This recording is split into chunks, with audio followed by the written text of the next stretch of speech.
Reach expand ஆகிட்டு இருக்கு. ஆனால் நம்ம வந்து இன்னும் டிசீஸ்டாக இருக்கு. என்ன காரணம்? உணவு பழக்கம் தான். They are interested in growing their business rather than taking care of us. இதில் நீங்கள் ஜிபிடி, இந்த சாட் ஜிபிடி இதெல்லாம் போய் போட்டு பாருங்கள். Any medicine whether it is curing your disease,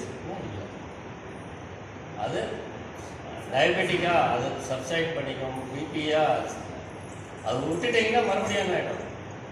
அதிகரிச்சு. So there is no cure in medicine. மாத்திரைகளில், மருந்து மாத்திரைகளில் க்யூர் இல்லவே இல்லை. புரியுதுங்களா?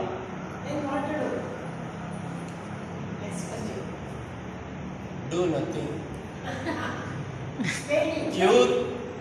க்யூருக்கு வந்து காரணமே வந்து do nothing தான். என்ன போய் இப்போ சொல்ல வர பாருங்க.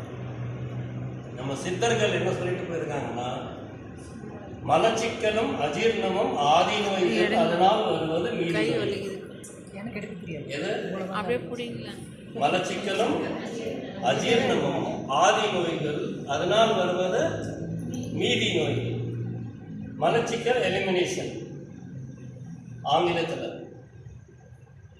அஜீர்ணம் வந்து இன்டைஜஷன் சொல்லுவாங்க. ஆனால் இப்போ ட்ரெண்ட் போயிட்டு இருக்கிறது வந்து இன்ஃப்ளமேஷன், வயிறு உப்பிசம், உள்ள வந்து இன்ஃப்ளேட் ஆகிருக்கு.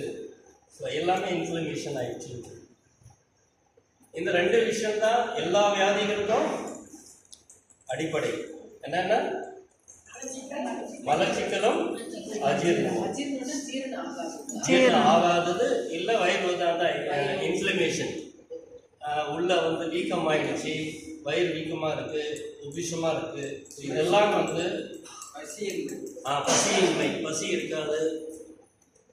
இதெல்லாம் வந்து நம்ம சித்தர்கள் இந்த எவ்வளோ வருஷம் முன்ன, இப்போ தான் சயின்ஸு இதெல்லாம் வருது, பட் எவ்வளோ வருஷம் முன்னே அவங்க சொல்லிட்டு போனது உன்னோட அதுதான் உண்மையாக இருக்குது.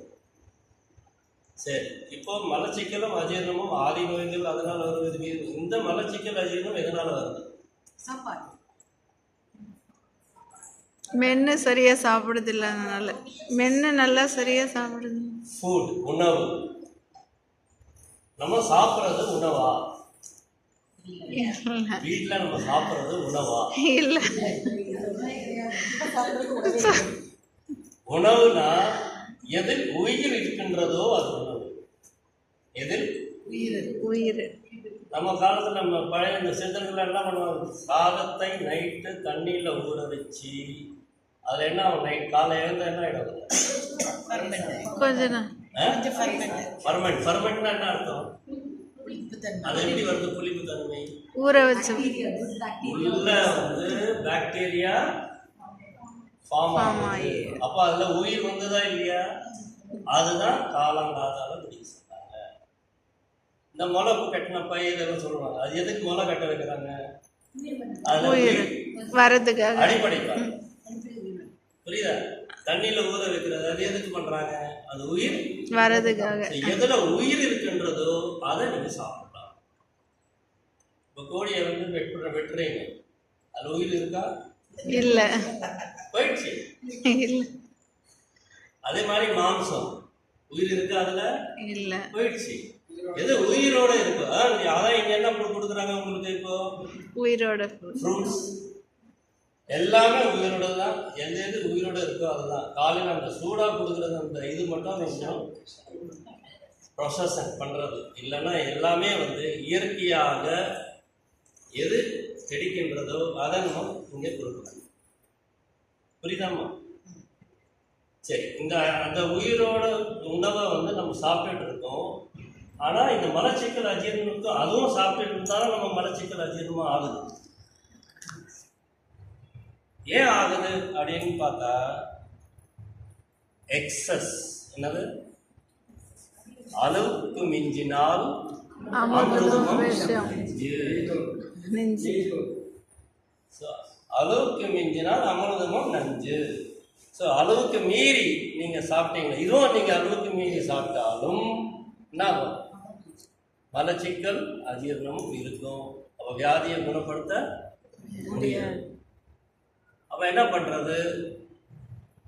உணவு கட்டுப்பாடு வேணும். உணவை வந்து அளவோட சாப்பிடணும்.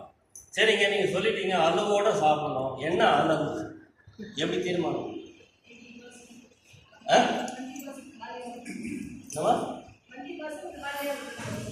அது எப்படி தெரியும் எனக்கு 20% காலியாக விடுது?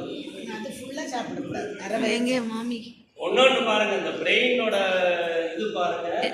நீங்க உணவு சாப்பிட்றீங்க, அந்த உணவு சாப்பிட்டுட்டே இருக்கும்போது ஃபுல்லாக சாப்பிட்ட பிறகு அது 24 மினிட்ஸ்க்கு அப்புறமா தான் பிரெயினுக்கு தெரியும் வயிறு என்ன ஆயிடுச்சு,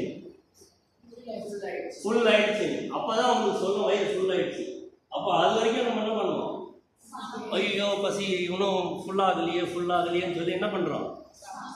ஃபுல்லாக சாப்பிட்றோம். ஸோ எக்ஸஸ், எது எக்ஸஸோ வாழ்க்கையில் அதுதான் பிரச்சனையே. சிந்தனை எக்ஸஸ், எமோஷன்ஸ் எக்ஸஸ், துணிமணிகள் எக்ஸஸ்,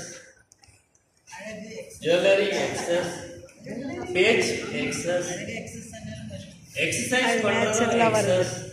அழகு வந்து நேச்சுரலாக வருது. எது எக்ஸம் அதிகம் பண்ணாலே, எது அதிகமாக பண்ணாலே அது என்ன மாறிடுது? அது வியாதியாக மாறுது. மனம் வியாதியாக மாறுது, உடல் வியாதியாக மாறுது. ஃபுல்லாகவே நமக்கு பிரச்சனைகள். அதை நீங்கள் பார்த்துருப்பீங்க. ஒரே ஒரு துணி தான் போட்டுருக்கேன். ஆமாம், ஒரே ஒரு வாக்கிங் போவோம் சார், போவோம், ஒன்றுமே இல்லை, அந்த ஒரு துணி தான், அந்த துணி தான் போட்டுருக்கேன். எப்போ யாருக்கு தெரியுமா கடைசி நேரம் எப்போன்னு? தெரியாது. இந்த செகண்ட் நமக்கு வரலாம். ஸோ அதுக்கு தயாராக இருக்கு. அந்த துணி இருக்கு, வேற யாருமே எங்கேயும் ஓட தேவையில்லை. அதே துணியை எடுத்து போட்டால் போதும், முடிஞ்சிச்சு. ஸோ அதிகம் பேசுறது, அதிகம் எந்த விஷயமும் எக்ஸசைஸ் பண்ணுறதோ, எது அதிகமாக இருக்குன்றதோ அது எல்லாமே என்னவா மாறுது? வியாதியாக மாறிட்டு இருக்கு. உணவுலையும் அதுதான் அந்த வந்து மாறிட்டு இருக்கு. சரி, இப்போ எப்படி நமக்கு பிரெயினுக்கு 24 மினிட்ஸ் அப்புறமா தான் தெரியுது உணவு, ஐயோ வயிறு ஃபுல்லாகிடுச்சுன்னு. அதுக்கு முன்ன நமக்கு என்ன எப்படி தெரியுது? சரி, ஹார்ட்டோட ஷேப் வந்து எவ்வளோ படிச்சிருப்பீங்க ஸ்கூல்ல? எவ்வளோ? Very good. இந்த கை இல்லையா? ஆமாங்க, கை. ஆமாம், இதுதான் ஹார்ட்டோட ஷேப். நம்ம ஹார்ட்டோட ஷேப் எவ்வளோ? இதுதான். புரியுதா? சரி, ஸ்டமக்கோட ஷேப் எவ்வளோ? பெருசு பெருசு வயிறு. அது காயில் மாதிரி சுத்தி சுத்தி சுத்தி. ஸ்டமக்கோட ஷேப் என்ன? ஒரு ஜான் சொல்லுவாங்க. ஒரு ஜான் வயிறு. சரி, அந்த சீக்ரெட் சொல்லிட்டா உங்களுக்கு? அந்த சீக்ரெட் தெரிஞ்சுக்கலாமா? ஸ்டமக்கோட சைஸ் வந்து இந்த கை இப்படி வச்சு, இந்த கை இப்படி வச்சு, ரெண்டும் சேர்த்தா அவ்வளோதான். இவ்வளோதாங்க. அதிகமாக சாப்பிட்றோமே. புரியுதா? இருக்கு ஸ்டமக்மா, வயிறு சுத்தி சுத்தி இருக்கிறது வந்து இன்டெஸ்டைன். வயிறுன்றது அவ்வளோதான், கொஞ்சம். அது ஷேப் இவ்வளோதான். இவ்வளோ உணவு நீங்கள் கொடுத்தா அது கரெக்டாக டைஜஸ்ட் பண்ணுறதுக்கு சரியாக இருக்கும். நம்ம இவ்வளோ சாப்பிட்றோமா? இல்லை, அதிகரிச்சு தான் சாப்பிட்றோம்.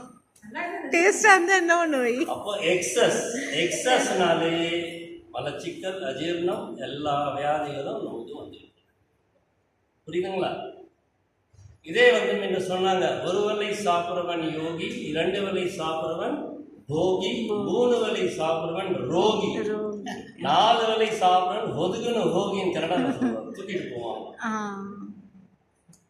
டெத்து சீக்கிரம் வந்துடுமா 4 வேளை சாப்பிட்றோம். இதில் நம்ம என்ன பண்ணுறோம்? இதில் எப்படி நமக்கு இது பண்ணுறதுன்னா, அட்லீஸ்ட் முடிஞ்சால் இந்த மாதிரி ஒரு வேளை ஒரே டைமில், ஒரு வேளைன்னு கூட நம்ம சொல்ல முடியும். 3 வேளை 2 வேளை சாப்பிட்டாலும் சரி, 3 வேளை சாப்பிட்றாங்க. இந்த ஒன்று சாப்பிட்டால் அட்லீஸ்ட் நீங்கள் யோகியாக இருக்கலாம். அப்போ இங்கே உணவு எவ்வளோ தராங்க பார்த்தீங்களா? இவ்வளோதான் கணக்கு இருக்கு. ஆனால் நம்ம என்ன பண்ணுறோம்? ஒரு இன்னொன்று வேற சொல்லிட்டாங்க, நீங்கள் ஃப்ரூட்ஸ் எல்லாம் வெளியே வாங்கிக்கலாங்க. அவ்வளோதான். அவ்வளோதான், வயிறு ரொம்ப போயிடுச்சு. இதுக்கு மேலே என்ன வேணும் நமக்கு?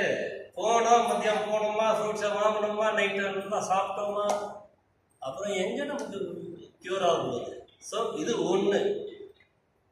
யோகியாக இருந்தால் போகி, சரி நம்ம யோகியில் இல்லை போகியாக இருக்கிறோம்னா அட்லீஸ்ட் 2 இதே மாதிரி 2 அளவு அட்லீஸ்ட் அதில் நிறுத்துது. அந்த இதோட 3 அளவு எடுக்கிறது அது ரோகி, வியாதிகள் வரும். ஸோ அதுதான் அளவு. எப்படி அளவு தெரிஞ்சுக்கிறதுனா இதுதான் அளவு. இந்த அளவை தெரிஞ்சுக்கிட்டால் நம்ம எந்த டாக்டர்கிட்டையும் போக அவசியம் இல்லை, எந்த பிரச்சனையும் க்யூர் பண்ண அவசியம் இல்லை. புரியுதுங்களா? அது மாதிரி ஏதாவது உடல்ல ஆச்சு அப்படின்னா என்னடா போடுறதுன்னா அந்த காலத்தில் சொல்றாங்க வயிற்ற காய போடு. என்ன பண்ணுவாங்க? வயிற்ற காய போடு. வயிற்ற காய போட்டா சரியாயிடணும். காய போடுனா என்ன? சூரிய ஒளி இல்லை இல்லை, சாப்பிடுதல் சாப்பிடாம இருக்கிறதுனா 12 மணி நேரத்திலிருந்து 72 மணி நேரம். எவ்வளோ? மினிமம் 12 மணி நேரம் வரைக்கும் ஒரு நீங்கள் சாப்பிடாம இருக்கணும். மேக்சிமம் 72 மணி நேரம் வரைக்கும் நீங்கள் அந்த வயிறை காய போட்டீங்கன்னாலே கிட்டத்தட்ட 80% வியாதிகள் குணமாகும், தானாகவே குணமாயிடும். நீங்கள் ஒன்றுமே பண்ண தேவையில்லை, ரெஸ்ட்டை மட்டும் எடுத்துக்கலாம். தண்ணியை குடித்தா போதும். இயற்கையாக கிடைக்கிற இந்த காற்றை நீங்கள் மூச்சு வந்து கரெக்டாக இது பண்ணால் போதும். இப்போ சொன்ன மாதிரி அந்த சூரிய ஒளி. ஸோ இயற்கையாக நமக்கு கிடைக்கிறது என்ன? இந்த பூமியில் வெறும் காலில் அந்த மணல் இருக்கிற இடத்துல, கிராஸ் இருக்கிற இடத்துலையோ வெறும் காலில் நடக்கும். அப்போ அந்த பூமி சக்தி நமக்குள்ள வருது. வெயிலில் நடக்கிறது, வெயிலோட சக்தி நமக்கு கிடைக்கிறது. நல்லா பியூர் வாட்டர் தண்ணியை வந்து நல்லா குடிச்சிங்கன்னா அந்த வாட்டர் நமக்கு வந்து எலிமினேஷனுக்கு உள்ளே வந்து நல்லா சப்போர்ட் பண்ணும். மூச்சு நல்லா மூச்சு காற்று. இங்கே சொல்கிறாங்க யோகா, இந்த ஓம்காரா, இந்த பிரம்மரி, எல்லாம் பிராணாயாமா எவ்வளோ நீங்கள் பண்ணுறீங்களோ அவ்வளோ நமக்கு பிராணசக்தி நல்லா கிடைக்கும். புரியுதா? நெருப்புக்கு என்ன? அக்னி. அதான் சூரியனை, சூரியன், சன்லைட். ஸோ அப்போ நிலம், நீர், நெருப்பு, காற்று. ஆகாயத்துக்கு மழை. 5 பூதங்கள்ல நிலம், நீர், நெருப்பு, காற்று பார்த்தாச்சு. ஆகாயத்துக்கு இருக்கு. அதான் அந்த 12 மணி நேரம் வயிறை காய போடுறது. ஸோ அந்த காலத்தில் என்ன பண்ணாங்க? சூரியன் அஸ்தமானம் எல்லாம் இந்த பறவைகள் பாருங்க, மிருகங்கள் பாருங்க, என்ன பண்ணோம்? சாயங்காலம் சூரிய அஸ்தமானம் அது நிப்பாட்டிடும். 6 o'clock சாப்பாடு நிப்பாட்டிடும். அடுத்த நாளைக்கு 6 o'clock ஸ்டார்ட் பண்ணிடும். அப்போ எவ்வளோ ஆச்சு? 12 hours. அவங்களுக்கு தெரிகிற அறிவு இந்த மனுஷனுக்கு தெரியாமல் போயிடுச்சு. அந்த 12 மணி நேரம் டெய்லி காய போட்டால் போதும், நீங்கள் வியாதியே வராது. டெய்லி இந்த 12 மணி நேரம், அதுலேயும் 8 மணி நேரம் என்ன பண்ணிடுறீங்க? தூங்கிடுறீங்க. அப்புறம் எவ்வளோ ரொம்ப ஈஸி. ஒரு 4 மணி நேரம் மட்டும் நீங்கள் கொஞ்சம் இப்படி அட்ஜஸ்ட் பண்ணிட்டு இது பண்ணிட்டீங்கனாலே உங்கள் உடலில் வியாதிகளே இருக்காது. வெயிட்டை எப்படி ரெடியூஸ் பண்ணுறது, இதுக்கு பண்ணுறதா அதுக்கு பண்ணுறதா ஒன்றுமே தேவையில்லை, தானாகவே உங்களுக்கு. புரியுதாங்க? ஸோ அந்த ஆகாய தத்துவத்தை நமக்குள்ளே கொண்டு வரணும்னா வயிறு காய போடணும். தண்ணி கூட குடிக்கக்கூடாது. சார் பால் குடிக்கலாமா? அதுவும் குடிக்கக்கூடாது. புரியுதா? ஒன்றுமே இல்லை. அந்த 12 hours ஒன்றுமே இல்லாமல் நீங்கள் இருந்தீங்கனாலே இந்த 5 பூதங்களும் உங்களுக்குள்ள இயற்கையாக கிடைக்க இயற்கை அந்த உயிரோட உணவை நீங்கள் சாப்பிட நியூட்ரிஷன் நல்லா கிடைக்கும். நல்லா நியூட்ரிஷன் கிடைக்க தானாகவே அடிப்படையாக நம்ம புரிஞ்சுக்கணும். தாயாரெல்லாம் நம்ம ரொம்ப நல்லா புரிஞ்சுக்கலாம். ஒரு சின்ன ஆணனும் பெண்ணனும் சேர்ந்து இந்த உடல் உருவாகிச்சா இல்லையா? எந்த டாக்டர் உருவாக்குனாங்க இந்த உடலை? அப்போ இவ்வளோ பெரிய உடலை தானாவே அந்த இயற்கை வந்து உருவாகி இருக்குன்னா அதை குணப்படுத்துறதுக்கு அது தெரியாதா? நாம தான் இன்னும் ரொம்ப புத்திசாலி மாதிரி இது கற்றுக்கிட்டு அது கற்றுக்கிட்டு இது அது அப்படி இது இப்படின்னு சொல்லி நாமளே இது பண்ணிக்கணும். உடலை தானாவே குணப்படுத்துற சக்தி எதுக்கு இருக்கு? அந்த உடலுக்கு இருக்கின்றது. அப்போ நீங்கள் என்ன பண்ணணும்? அந்த 12 hours நீங்கள் காய போட்டாலே அது ஹீலிங் ஒர்க் ஸ்டார்ட் ஆகும். காலிலேருந்து சாப்பிட்டது ஜீரணம் பண்ணுறதுக்கே அது எனர்ஜி தேவை.